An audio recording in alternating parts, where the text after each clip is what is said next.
Dear students, welcome to online classes.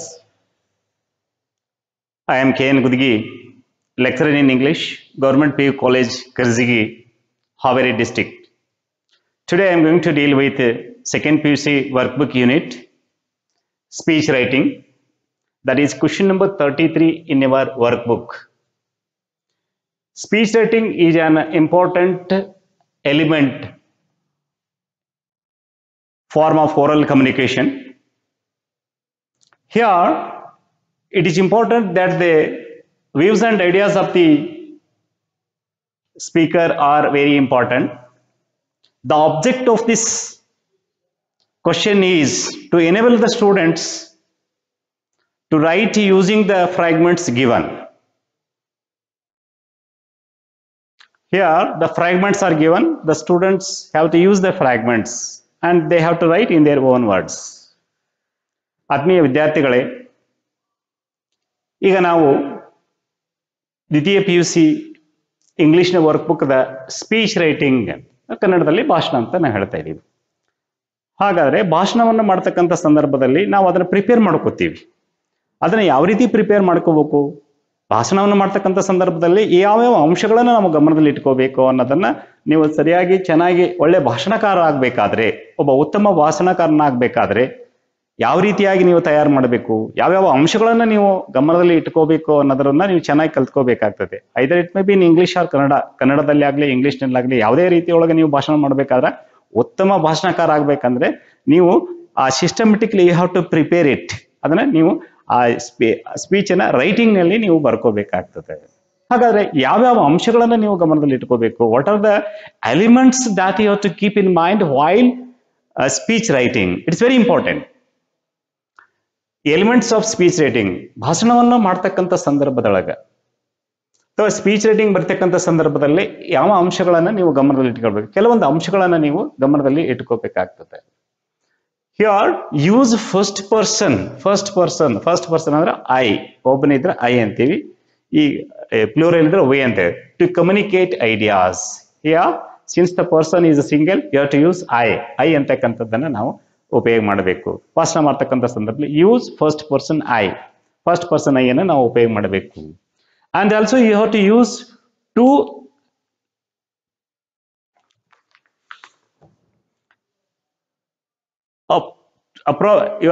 To appropriate language functions.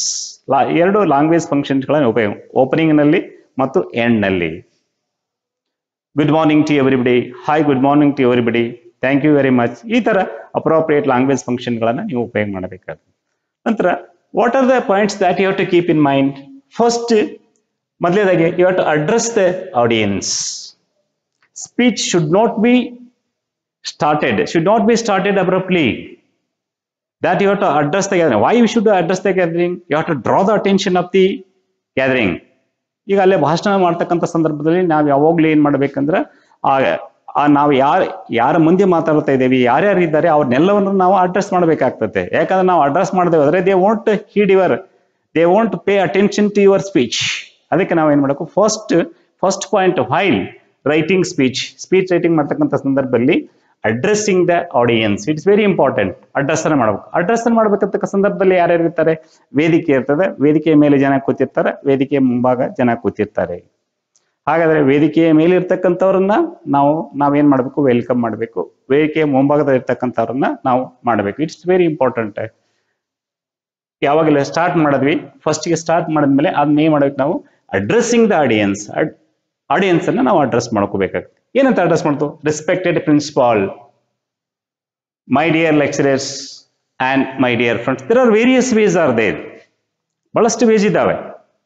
ಹೀಗೆ ಅಂತೆಲ್ಲ according to the function, according to the ಅಲ್ಲಿ ಇರ್ತಕ್ಕಂಥ ಸಿಚುವೇಶನ್ಗೆ ಅನುಗುಣವಾಗಿ ನೀವು ಅದನ್ನ ಅಡ್ರೆಸ್ ಅನ್ನ ಮಾಡಬೇಕಾಗ್ತದೆ. ಅಥವಾ the honourable president of this function, respected principal, my dear lecturers and friends. ಅಥವಾ the respected president of this function, the honourable guest on the dais, my dear lecturers and friends. ಈ ತರ various types ನೀವು address ಅನ್ನ ಮಾಡಬಹುದು. Address ಮಾಡಿದ ನಂತರ ನೀವು ಏನ್ ಮಾಡಬೇಕು, the next thing is that introducing the topic. ಕನ್ನಡದಲ್ಲಿ ನಾವು ಹೇಳ್ತೀವಿ, ಮೊದಲೇನ್ ಮಾಡ್ತೀವಿ, ಇವತ್ತಿನ ಶುಭ ಸಮಾರಂಭದ ದಲ್ಲಿ ವೇದಿಕೆಯ ಮೇಲೆ ಇರ್ತಕ್ಕಂಥ ಅಧ್ಯಕ್ಷರೇ, ಮುಖ್ಯ ಅತಿಥಿಗಳೇ ಹಾಗೂ ನನ್ನ ಪ್ರೀತಿಯ ವಿದ್ಯಾರ್ಥಿಗಳೇ ಅಥವಾ ನನ್ನ ಪ್ರೀತಿಯ ಸ್ನೇಹಿತರೆ, ಈ ತರ ಅಡ್ರೆಸ್ ಮಾಡಿದ ನಂತರ ಎರಡನೇ ಪಾಯಿಂಟ್ ಇಂಟ್ರೊಡ್ಯೂಸಿಂಗ್ ದಿ ಟಾಪಿಕ್. ಯಾವ ಟಾಪಿಕ್ ಬಗ್ಗೆ ಮಾತಾಡ್ತಾ ಇದ್ದೀರಿ? ಇಲ್ಲಿ ನಿಮ್ಮ ಎಕ್ಸಾಮಿನೇಷನ್ ಅಲ್ಲಿ 2 ಟೈಪ್ ಕೊಟ್ಟಿರ್ತಾನೆ. ಒಂದು ವಿಷಯದ ಬಗ್ಗೆ ಕೊಟ್ಟಿರ್ತಾನೆ, ಇನ್ನೊಂದು ಒಬ್ಬ ವ್ಯಕ್ತಿಯ ಪರಿಚಯದ ಬಗ್ಗೆ ಕೊಟ್ಟಿರ್ತಾನೆ. ಎರಡಕ್ಕೂ ಏನ್ ಮಾಡ್ತಾನೆ, ಫ್ರಾಗ್ಮೆಂಟ್ಸ್ ಅನ್ನ ಕೊಟ್ಟಿರ್ತಾರೆ. ಕೆಲವೊಂದು ಅಂಶಗಳನ್ನ ಕೊಟ್ಟಿರ್ತಾನೆ. ನೀವು ಅವನ್ನ ಏನ್ ಮಾಡ್ಬೇಕು, ಜೋಡಿಸ್ತಾ ಕನೆಕ್ಟಿವಿಟಿ ಮಾಡ್ಕೊಂತ ನೀವು ಹೋಗ್ಬೇಕಾಗ್ತದೆ. ಫಸ್ಟ್ ಈಗ ಯಾವುದಾದ್ರೂ ವಿಷಯದ ಬಗ್ಗೆ ಕೊಟ್ಟಾಗ if you have given a topic to talk about, ಇಲ್ಲಿ today I am going to talk about Gandhi Jayanti. Gandhiji was born on, he studied in, he fought for independence, he died on. ಈ ತರ ಕೆಲವೊಂದು ಕೊಟ್ಟಿರ್ತಾ ಆ ಫ್ರಾಗ್ಮೆಂಟ್ಸ್ ಗಳನ್ನ ಉಪಯೋಗ ಮಾಡಿ ಯಾವ ವಿಷಯದ ಬಗ್ಗೆ ನೀವು ಮಾತಾಡ್ತೀರಿ ಅನ್ನೋದ್ರ ಬಗ್ಗೆ, ಆ ವಿಷಯ ಯಾವ ವಿಷಯದ ಬಗ್ಗೆ ಮಾತಾಡ್ತೀರಿ ಅನ್ನೋದ್ರ ಬಗ್ಗೆ ಒಂದು ಲೈನ್ ನಲ್ಲಿ ಹೇಳ್ಬೇಕಾಗ್ತದೆ. ತದನಂತರ ಅಥವಾ ವ್ಯಕ್ತಿ ಪರಿಚಯ ಕೊಟ್ಟಾಗ ಯಾವ ವ್ಯಕ್ತಿ ಬಗ್ಗೆ ಮಾತಾಡ್ತಾ ಇದ್ದೀರಿ ಇಂಟ್ರೊಡ್ಯೂಸ್ ಮಾಡ್ತಕ್ಕಂಥ ಸಂದರ್ಭದಲ್ಲಿ ಆ ವ್ಯಕ್ತಿ ಹೆಸರನ್ನ ನೀವು ಹೇಳಬೇಕಾಗ್ತದೆ. I am very happy to introduce our chief guest. I am very happy to introduce our chief guest Shri ಅಥವಾ ಶ್ರೀಮತಿ, ಆ ಕೊಟ್ಟಂತ ವ್ಯಕ್ತಿ ಹೆಸರನ್ನ ಹೇಳೋದು. ಎರಡನೇದಾಗಿ ಏನ್ ಮಾಡ್ಬೇಕು, ಇಂಟ್ರೊಡ್ಯೂಸಿಂಗ್ ದ ಟಾಪಿಕ್ ಅಂದ್ರೆ ಯಾವ ವಿಷಯದ ಬಗ್ಗೆ ಮಾತಾಡ್ತೀರಿ, today I am going to talk about, ಆ ವಿಷಯದ ಹೆಸರನ್ನ ಬರಿಬೇಕು. ಅಥವಾ ವ್ಯಕ್ತಿ ಪರಿಚಯ ಕೊಟ್ಟಿದ್ರೆ I am very happy to introduce our chief guest, ಆ ವ್ಯಕ್ತಿ ಹೆಸರು ನೀವು ಬರಿಬೇಕಾಗ್ತದೆ. ಇದಾದ ನಂತರ the next topic is purpose of the speech. ಅಲ್ಲ ಫ್ರಾಗ್ಮೆಂಟ್ಸ್ ಅನ್ನ ಕೊಟ್ಟಿರ್ತಾನೆ, ಕೆಲವೊಂದು ಹಿಂಟ್ಸ್ ಅನ್ನ ಕೊಟ್ಟಿರ್ತಾನೆ. ನೀವೇನ್ ಮಾಡ್ಬೇಕಾಗ you have to use the hints given hints ಅನ್ನು ಉಪಯೋಗ ಮಾಡಿ. You have to connect in to sentences. You have to write in our own words. There should be a sequence in connecting the sentences. Sentence ಅನ್ನ ಮಾಡ್ತಕ್ಕಂಥ ಸಂದರ್ಭದಲ್ಲಿ ಆ grammatical mistakes ಆಗದ ಹಾಗೆ ಆ ಕನೆಕ್ಟಿವಿಟಿ ಇರಬೇಕು, ಒಂದಕ್ಕೊಂದು ಕನೆಕ್ಟಿವ್ ಇರಬೇಕು. ಒಂದು ಪ್ಯಾರಾಗ್ರಾಫ್ ಟೈಪ್ ನೀವು ಒಂದು ಪ್ಯಾರಾಗ್ರಾಫ್ ಅನ್ನ ನೀವು ರಚನೆ ಮಾಡಬೇಕಾಗ್ತದೆ. It's also very important that you have to give attention to the value points. ನೀವು ವ್ಯಾಲ್ಯೂ ಪಾಯಿಂಟ್ಸ್ ಗಳ ಬಗ್ಗೆ ನೀವೇನ್ ಮಾಡಬೇಕಾಗ್ತದೆ, ಅಟೆನ್ಷನ್ ಅನ್ನು ಕೊಡಬೇಕಾಗ್ತದೆ. ನೀವು ಆ ಕೊಟ್ಟಂತ ಫ್ರಾಗ್ಮೆಂಟ್ಸ್ ಗಳನ್ನ ಉಪಯೋಗ ಮಾಡಿ ಅದಕ್ಕೆ ನಿಮ್ಮದೇ ಆದಂತ ಕೆಲವೊಂದು ಪಾಯಿಂಟ್ಸ್ ಗಳನ್ನ ಸೇರಿಸಿ ನೀವು ಎಲಾಬೊರೇಟ್ ಮಾಡ್ಕೊಂತ ಅದನ್ನ ಕನೆಕ್ಟಿವಿಟಿ ಮಾಡ್ಕೊಂತ ಒಂದು ಸುಂದರಮಯವಾದಂತ ಒಂದು ಸ್ಪೀಚ್ ಅನ್ನ ತಯಾರು ಮಾಡಬೇಕಾಗ್ತದೆ. ಮಾಡ್ತಕ್ಕಂಥ ಸಂದರ್ಭದಲ್ಲಿ ಏನ್ ಮಾಡಬೇಕು, ಸೆಂಟೆನ್ಸ್ ಕನ್ಸ್ಟ್ರಕ್ಷನ್ ಅನ್ನ ಸರಿಯಾಗಿರ್ಬೇಕು, ಪದಗಳ ಬಳಕೆ ಚೆನ್ನಾಗಿರ್ಬೇಕು. Don't use the words which are not known to you. ನಿಮಗೆ ಗೊತ್ತಿರದ ಶಬ್ದಗಳನ್ನ ಉಪಯೋಗ ಮಾಡ್ಲಿಕ್ಕೆ ಹೋಗ್ಬಾರ್ದು. ಯಾಕಂದ್ರೆ ಗೊತ್ತಿರ್ತಕ್ಕಂಥ ಶಬ್ದಗಳನ್ನ ಉಪಯೋಗ ಮಾಡಬೇಕು. ಯೂಸ್ ಸಿಂಪಲ್ ಸೆಂಟೆನ್ಸ್ ಅಂತ ಮಾಡ್ರಿ, ಪರವಾಗಿಲ್ಲ. ಸಿಂಪಲ್ ಸೆಂಟೆನ್ಸ್ ಅನ್ನು ಮಾಡ್ತಾ ದೇರ್ ಮಸ್ಟ್ ಬಿ ಕನೆಕ್ಟಿವಿಟಿ ಇರಬೇಕು ಅದಕ್ಕೆ. ಆಮೇಲೆ ಕೋಹಿರೆಂಟ್ ಪ್ಯಾರಾಗ್ರಾಫ್ ನಲ್ಲಿ ಅದನ್ನ ಮಾಡ್ಕೊಂತ ಹೋಗ್ಬೇಕಾಗ್ತದೆ. ಆಮೇಲೆ ನೀವು ಅದು ಓದ್ತಾ ಹೋದಂಗೆಲ್ಲ ಅದಕ್ಕೊಂದು ಅರ್ಥ ಬರಬೇಕು, ಆ ತರ ನೀವು ಮಾಡಬೇಕು. ವ್ಯಕ್ತಿಯ ಪರಿಚಯ ಇದ್ದಾಗ ಆ ಸೀರೀಸ್ ಆಗಿ ಅವ್ರು ಕೊಟ್ಟಂತ ಅವರು ಎಲ್ಲಿ ಹುಟ್ಟಿದ್ರು, ಯಾವಾಗ ಹುಟ್ಟಿದ್ರು, ಎಲ್ಲಿ ವಿದ್ಯಾಭ್ಯಾಸ ಆಯ್ತು, ಅಥವಾ ಏನೇನು ಸಾಧನೆಗಳನ್ನ ಮಾಡಿದ್ರು, ಈ ಬಗ್ಗೆ ನೀವೇನ್ ಮಾಡಬೇಕು, ಕನೆಕ್ಟಿವಿಟಿಯನ್ನ ಸರಿಯಾಗಿ ಕೊಟ್ಕೊಂತ ಹೋಗ್ಬೇಕಾಗ್ತದೆ.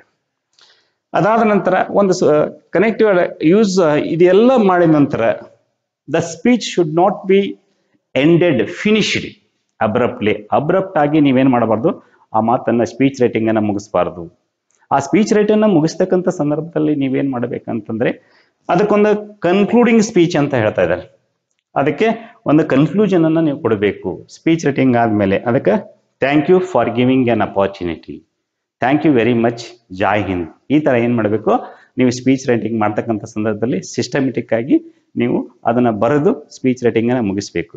ಏನಂದ್ಸಲ I repeat the same thing. Speech writing ಮಾಡ್ತಕ್ಕ while writing speech writing use first person to communicate ideas. First person ಅನ್ನ ನೀವು ಉಪಯೋಗ ಮಾಡಬೇಕು ನಿಮ್ಮ ಐಡಿಯಾಗಳನ್ನ ಕಮ್ಯುನಿಕೇಟ್ ಮಾಡ್ತಕ್ಕಂಥ ಸಂದರ್ಭದಲ್ಲಿ. ಎರಡನೇದಾಗಿ ಅಡ್ರೆಸ್ಸಿಂಗ್ ದ ಆಡಿಯನ್ಸ್. ಅದಂತ ಆಡಿಯನ್ಸ್ ಅನ್ನ ನೀವು ಅಡ್ರೆಸ್ ಮಾಡಬೇಕು. Like respected principal, my dear lecturers and friends ಅಂತ ತಿಳ್ಕೊಂಡು ನೀವು ಅಡ್ರೆಸ್ ಮಾಡಬೇಕು. Next introducing the topic. ಆ ಟಾಪಿಕ್ ಯಾವ ವಿಷಯದ ಬಗ್ಗೆ ನೀವು ಮಾತಾಡ್ತಿರ್ತೀವಿ ಅನ್ನೋದ್ರ ಬಗ್ಗೆ ನೀವು ಅದ್ರ ಬಗ್ಗೆ ಇಂಟ್ರೊಡ್ಯೂಸ್ ಮಾಡಬೇಕು. ಯಾವ್ದಾದ್ರು ವಿಷಯ ಕೊಟ್ಟಿದ್ರೆ today I am going to talk about, ಯಾವ ವಿಷಯ ಕೊಟ್ಟರೆ ಅದ್ರ ಬಗ್ಗೆ ಮಾತಾಡಬೇಕು. ಇಲ್ಲದೆ ಹೋದ್ರೆ ವ್ಯಕ್ತಿ ಪರಿಚಯ ಕೊಟ್ರೆ I am very happy to introduce our chief guest, I am very happy to introduce our chief guest so and so, ಅವ್ರ ಹೆಸರನ್ನ ನೀವು ಹೇಳ್ಬೇಕಾಗ್ತದೆ. ತದನಂತರ ಪರ್ಪಸ್ ಆಫ್ ದ ಸ್ಪೀಚ್, ಆ ಸ್ಪೀಚ್ ಕೊಟ್ಟಿರ್ತಾನೆ, ಯಾವ ವಿಷಯದ ಬಗ್ಗೆ ಕೊಟ್ಟಿರ್ತಾನೆ, ವ್ಯಕ್ತಿ ಪರಿಚಯದ ಬಗ್ಗೆ ಕೊಟ್ಟಿರ್ತಾನೆ, ಅದನ್ನ ನೀವು ಡಿಟೇಲ್ ಆಗಿ in your own sentences, simple sentence ಅಲ್ಲಿ ಅರ್ಥವತ್ತಾಗಿ ಕನೆಕ್ಟಿವಿಟಿ ಇರೋ ಹಾಗೆ that you have to make speech. ಒಂದು ಒಳ್ಳೆಯ ಸ್ಪೀಚ್ ಅನ್ನ ನೀವು ಬರೀಬೇಕಾಗ್ತದೆ. ಈ ಬರೆದ ನಂತರ you should not end it, ಅದನ್ನ ಸಡನ್ ಆಗಿ ನೀವು ಮುಗಿಸ್ಬಿಡಬಾರ್ದು. ಹಾಗಾದ್ರೆ ಏನ್ ಮಾಡಬೇಕು, ಅದನ್ನ ಕನ್ಕ್ಲೂಡಿಂಗ್ ಸ್ಪೀಚ್ ಅಂತ ಹೇಳಿ ಅಬ್ರಪ್ಟ್ ಆಗಿ ಮುಗಿಸಬಾರ್ದು. Thank you for giving an opportunity, ನಾವು ಕನ್ನಡದಲ್ಲಿ ಹೇಳುತ್ತೆ ಅವಕಾಶಕ್ಕಾಗಿ ಧನ್ಯವಾದಗಳು. ಈ ತರ ವಿದ್ಯಾರ್ಥಿಗಳೇ ಆ ಸ್ಪೀಚ್ ರೈಟಿಂಗ್ ಬರ್ತಕ್ಕಂಥ ಸಂದರ್ಭದಲ್ಲಿ ಬಹಳ ಚೆನ್ನಾಗಿ ನೀವು ಬರೀಬೇಕಾಗ್ತದೆ. ಒಂದೊಂದು ಪಾಯಿಂಟ್ಗೂ ಕೂಡ ಒಂದೊಂದು ಮಾರ್ಕ್ ಇರ್ತದೆ. ಹೀಗಾಗಿ that you have to make use of all these things while writing speech ಅಂದಾಗ ಒಂದು ಅರ್ಥವಾದಂತಹ ಸ್ಪೀಚ್ ರೈಟಿಂಗ್ ಅನ್ನು ನೀವು ಬರ್ಲಿಕ್ಕೆ ಸಾಧ್ಯತೆ ಆಗ್ತದೆ. It carries 5 marks. ಇದರ ಜೊತೆಗೆ ಸ್ಪೀಚ್ ರೈಟಿಂಗ್ ಜೊತೆಗೆ ಆರ್ ಅಂತ ಇರ್ತದೆ, ಇನ್ನೊಂದು ರಿಪೋರ್ಟ್ ರೈಟಿಂಗ್ ಅಂತ ಇರ್ತದೆ. You can write either you can write speech writing or report writing, both are same, both carries 5 marks. ಯಾವುದು ಈಸಿ ಇರ್ತದೆ ಅದನ್ನ ಬರ್ರಿ. ಈಗ ಇದಾದ ನಂತರ ನಾವು ರಿಪೋರ್ಟ್ ರೈಟಿಂಗ್ ಬಗ್ಗೆ ಕೆಲವೊಂದು ಮಾಹಿತಿಯನ್ನ. Report writing is another kind of skill. It enables the students to enhance their writing skills. Here the students are advised to convert the data in the form of graphs in a writing form, in a paragraph form. ಇಲ್ಲಿ ಒಂದು report writing ನಲ್ಲಿ ಏನಿರ್ತದೆ ಅಂತಂದ್ರೆ ಇಲ್ಲಿ ಚಿತ್ರಗಳನ್ನ ಕೊಟ್ಟಿರ್ತಾರೆ. ಆ ಕೊಟ್ಟಂತ ಚಿತ್ರದಲ್ಲಿ ಡಾಟಾಸ್ ಇರ್ತವೆ. ಆ ಡಾಟಾಗಳನ್ನ ನೀವೇನ್ ಮಾಡಬೇಕು, ಆ ಪ್ಯಾರಾಗ್ರಾಫ್ ರೈಟಿಂಗ್ ನಲ್ಲಿ ಅದನ್ನ ಬದಲಾವಣೆಯನ್ನ ಮಾಡ್ತಾ ಹೋಗಬೇಕು. ಹಾಗಾದ್ರೆ report writing is an important writing skill which can cover A number of topics like science, journalistic and general interest. ಈ ಬೇರೆ ಬೇರೆ ಬಹಳಷ್ಟು ವಿಷಯದ ಬಗ್ಗೆ ಈ ರಿಪೋರ್ಟ್ ರೈಟಿಂಗ್ ನಲ್ಲಿ, ಸಾಮಾನ್ಯವಾಗಿ ರಿಪೋರ್ಟ್ ರೈಟಿಂಗ್ ನಲ್ಲಿ ಎಲ್ಲಿ ಉಪಯೋಗ ಮಾಡ್ತಾರೆ ಅಂತಂದ್ರೆ ವಿಜ್ಞಾನ, ಆಮೇಲೆ ಪತ್ರಿಕೋದ್ಯಮ ಹಾಗೂ ಇನ್ನಿತರೆ ಜನರಲ್ ಸಬ್ಜೆಕ್ಟ್ ನಲ್ಲಿ ಇವುಗಳನ್ನ ಉಪಯೋಗ ಮಾಡ್ತಾರೆ. ಹಾಗಾದ್ರೆ ಈಗ commonly the graphs commonly given are there are 3 types of ಗ್ರಾಫ್ಗಳನ್ನ ಎಕ್ಸಾಮ್ ನಲ್ಲಿ ನಮಗೆ ಕೊಡ್ತಾರೆ. ಒಂದೇದು ಲೈನ್ ಗ್ರಾಫ್ ಅಂತ ಇರ್ತದೆ. Line graph,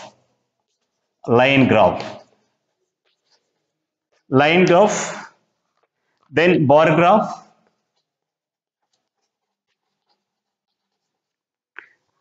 and pie chart. Usually these 3 types, ಈ 3 ಟೈಪ್ ಗ್ರಾಫ್ಗಳನ್ನ ಕೊಟ್ಟಿರ್ತಾರೆ ನಮಗೆ.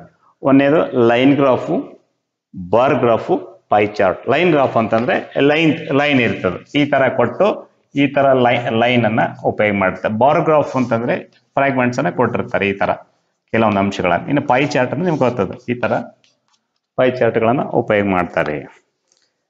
ಇಲ್ಲೇ ಹಾಗಾದ್ರೆ ಏನ್ ಮಾಡ್ಬೇಕು, what is to be done while writing report writing? Report writing ಅನ್ನ ಮಾಡ್ತಕ್ಕಂಥ ಸಂದರ್ಭದಲ್ಲಿ ಯಾವ ಅಂಶಗಳನ್ನ ಗಮನದಲ್ಲಿ ಇಟ್ಕೊಳ್ಬೇಕಂತಂದ್ರೆ, ಇದು interpretation of graphs, either it may be line graph, bar graph of pie chart. Commonly see, interpretation of graphs involves reading, understanding and expressing the data represented in a verbal medium.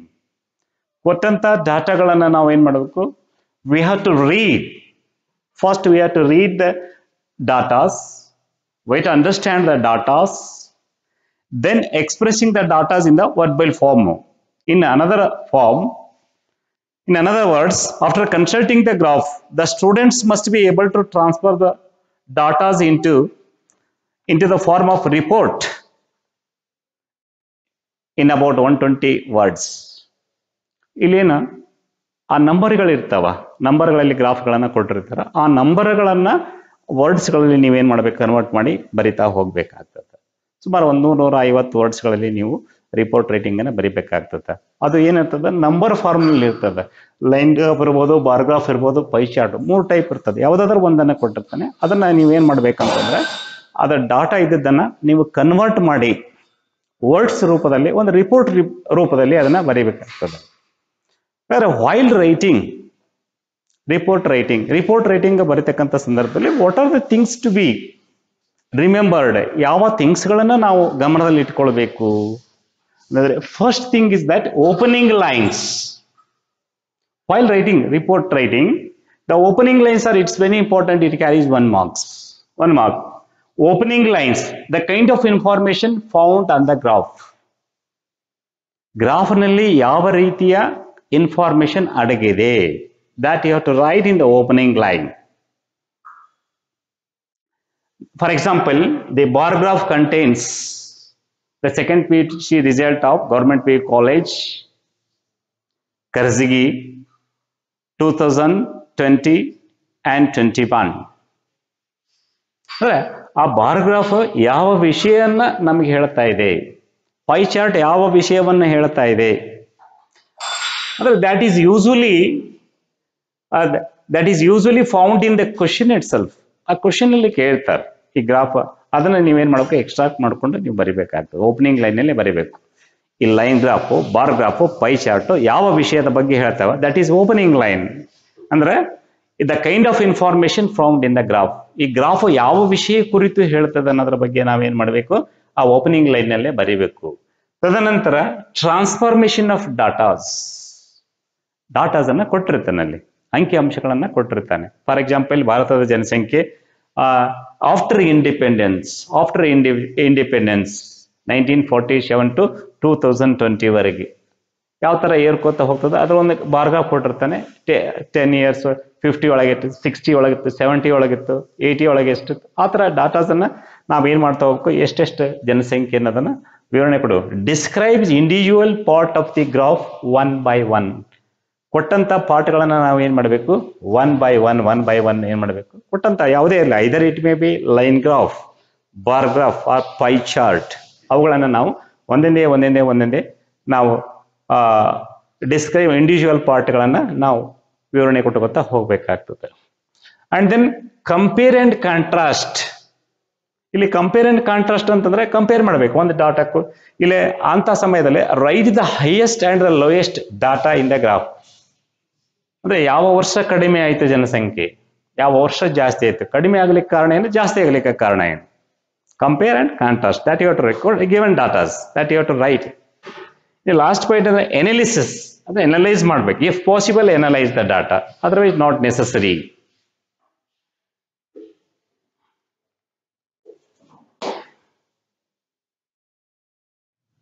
Let us see the example. Model report writing, pie chart. Just to see this pie chart. The following pie chart gives a graphic representation on the hobbies of students in the age group of 15 to 20 years. Using the information, write a report in about 120 words. Here one pie chart is given. This shows the hobbies of students between the age 15 to 20 years. ಇಲ್ಲಿ ಒಂದು ಮಕ್ಕಳ ಹವ್ಯಾಸಗಳ ಬಗ್ಗೆ ಒಂದು pi chart ಅನ್ನು ಕೊಟ್ಟಿದ್ದಾರೆ. 15ರಿಂದ 20 ವರ್ಷದ ಮಕ್ಕಳು ಯಾವ್ಯಾವ ರೀತಿಯಾಗಿ ತಮ್ಮ ಆ ಹಾಬಿಯನ್ನ ಮಾಡ್ಕೊಂಡಿರ್ತಾರೆ, ಯಾವ್ಯಾವ ರೀತಿ ಹಾಬಿಯಲ್ಲಿ ತೊಡಗಿರ್ತಾರೆ ಅಂತ. ಇಲ್ಲಿ ಹಿಯರ್ ಗಾರ್ಡನಿಂಗ್ 5% ಸ್ಟೂಡೆಂಟ್ಸ್, 15 ಗಾರ್ಡನಿಂಗ್ಗೆ 5% ಹುಡುಗರು ಒತ್ತು ಕೊಡ್ತಾರೆ, ಹಾಬಿಯಾಗಿ ಇಟ್ಕೊಂಡಿರ್ತಾರೆ. ಇನ್ನು social work 5% of the students are involved in social work, 5% ಇರ್ತಾರೆ. ರೀಡಿಂಗ್ ನಲ್ಲಿ 10% ವಿದ್ಯಾರ್ಥಿಗಳು ತೊಡಗಿರ್ತಾರೆ. ಇನ್ನು ಮ್ಯೂಸಿಕ್ ಅಂಡ್ ಡಾನ್ಸ್ ಅಲ್ಲಿ 20% ವಿದ್ಯಾರ್ಥಿಗಳು ತೊಡಗಿರ್ತಾರೆ. ಇನ್ನು 25% of the students are involved in sports. ಇನ್ನು 35% of the students are watching TV and serials. ಈ ತರ 15ರಿಂದ 20 ವರ್ಷದ ಮಕ್ಕಳು ಯಾವ ರೀತಿಯಾಗಿ ತಮ್ಮ ಹಾಬಿಯನ್ನು ಇಟ್ಕೊಂಡಿರ್ತಾರೆ ಅನ್ನೋದನ್ನ ಈ ಪೈ ಚಾರ್ಟ್ ನಮಗೆ ರಿಪ್ರೆಸೆಂಟ್ ಮಾಡ್ತಾ ಇದೆ. ಹಾಗಾದ್ರೆ how to write a report ಅಂದಾಗ first we have to follow that. As I told you the points. First point is that opening lines ಅನ್ನ ಬರ್ತಕ್ಕಂಥ ಸಂದರ್ಭದಲ್ಲಿ ಇದರ ಬಗ್ಗೆ ಬರೀಬೇಕು. ಹಾಗಾದ್ರೆ ಈ pie chart what does it shows? See, the opening lines are in baribakaide. The pie chart gives graphic representation of hobbies of students in the age group of 15 to 20 years. This is found in the question itself. Question ನಲ್ಲಿ ಇರ್ತದೆ. ಈ pie chart ನಮಗೆ 15ರಿಂದ 20 ವರ್ಷದ ಮಕ್ಕಳು ಯಾವ್ಯಾವ ಹಾಬಿಯಲ್ಲಿ ತೊಡಗಿರ್ತಾರೆ ಅನ್ನೋದನ್ನ ತೋರಿಸುತ್ತದೆ. The pie chart represents the hobbies of the students between 15 to 20 years of age. This is opening line. The second one is transformation of data. Here the data are given individual segments ಅನ್ನು ಕೊಟ್ಟಿದ್ದಾರೆ, ಇಲ್ಲೇ ಕೊಟ್ಟಿದ್ದಾರೆ. ಒಂದೊಂದನೇ ಏನ್ ಮಾಡ್ಬೇಕು, ನಾವು ವಿವರಣೆ ಮಾಡ್ಕೊಂತ ಹೋಗ್ಬೇಕು. See, 5% of the students are in the hobby of gardening. Explain one by one. ಇದನ್ನ ಏನ್ ಮಾಡಬೇಕು, ಡಾಟಾಗಳನ್ನ ನೀವೇನು ವರ್ಡ್ಸ್ ರೂಪದಲ್ಲಿ ಕನ್ವರ್ಟ್ ಮಾಡ್ಕೊಂತ you have to convert one by one ಅನ್ನ ನೀವು ಕನ್ವರ್ಟ್ ಮಾಡ್ಕೊತಾ ಹೋಗ್ಬೇಕಾಗ್ತದೆ. ಒನ್ ಬೈ ಒನ್ ಆದ ನಂತರ ಒಂದನ್ನ ನೀವು convert. 5% of the students are in the hobby of gardening. Then 5% of the students are involved in social work. 5% of students are involved in social work. And 10% of the work students are having reading hobby. 10% ಮಕ್ಕಳು reading ಹಾಬಿಲಿ ತೊಡಗಿರ್ತಾರೆ.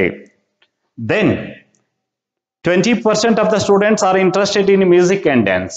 20% of the students are interested in music and dance. And 25% of the students are interested in sports.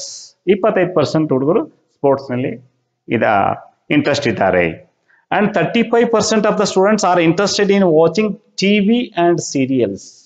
This is how you have to explain one by one in explain ಮಾಡ್ಕೋತಾ ಹೋಗಬೇಕು. Then compare and contrast. Next point, compare and contrast. Compare ಮಾಡಬೇಕು, contrast ಮಾಡಬೇಕು. ಹೀಗಾದ್ರೆ highest point ಅನ್ನ lowest point ಅನ್ನ ನೀವು ಇಲ್ಲಿ explain ಮಾಡ್ತಾ ಹೋಗಬೇಕಾಗುತ್ತೆ. It is shocking to note that only 5% of the students are interested in gardening and social work. This is how you have to compare it. This is shocking that only 5% of the students are interested only in gardening and social work. Social work ಮತ್ತು gardening ತೊಡಗಿರ್ತಕ್ಕಂಥ ಕೇವಲ 5%. That is the lowest data.